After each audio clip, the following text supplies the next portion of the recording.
अस्सलामुअलैकुम वरहमतुल्लाहि वबरकातुहू। मेरा नाम है असमतुल्लाह और आप देख रहे हैं यूट्यूब चैनल दी AIOU। उम्मीद है तमाम स्टूडेंट्स खैरियत से होंगे। आज की हमारी ये कोर्स की तकरीबन 5वीं वीडियो है। इस वीडियो का टॉपिक ये है कि आगे पेपर आने वाले हैं, तो पेपर आने से पहले कुछ ऐसी मालूमात आती हैं कि पेपर का इंस्ट्रक्शन जो है, जो मीडियम है, वो सिर्फ और सिर्फ इंग्लिश है। पेपर आपको सिर्फ और सिर्फ इंग्लिश के अंदर मिलेगा। पेपर को अटेंड आपने सिर्फ और सिर्फ इंग्लिश के अंदर करना है।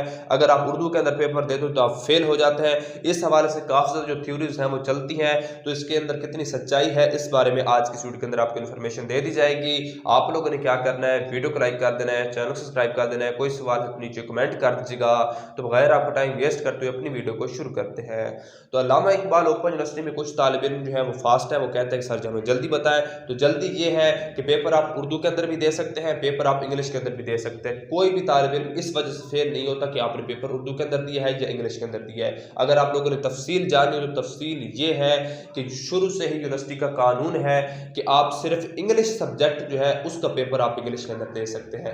जो BA वाले तालिब इल्म है उनको पता है कि 1423 इंग्लिश है, 1424 इंग्लिश है, वो इंग्लिश के अंदर ही पेपर देंगे, उसको आप उर्दू के अंदर कन्वर्ट नहीं कर सकते। ठीक है, अगर आप उसको उर्दू के अंदर करेंगे तो आपका सब्जेक्ट फेल हो जाएगा, क्योंकि वो है ही इंग्लिश। अभी एक इंग्लिश को उर्दू के अंदर किस तरीके से अटेंड कर सकते हैं। इसके अलावा बाकी जितने भी सब्जेक्ट है, चाहे वो मैथ है, चाहे वो कंप्यूटर है, या कोई भी सब्जेक्ट है, उसका पेपर आप उर्दू के अंदर अटेंड कर सकते हैं। इसमें कोई भी मसला नहीं होता।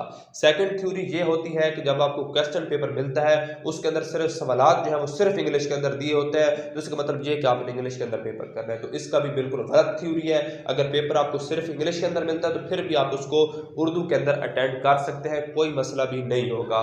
ये थ्योरी भी क्लियर।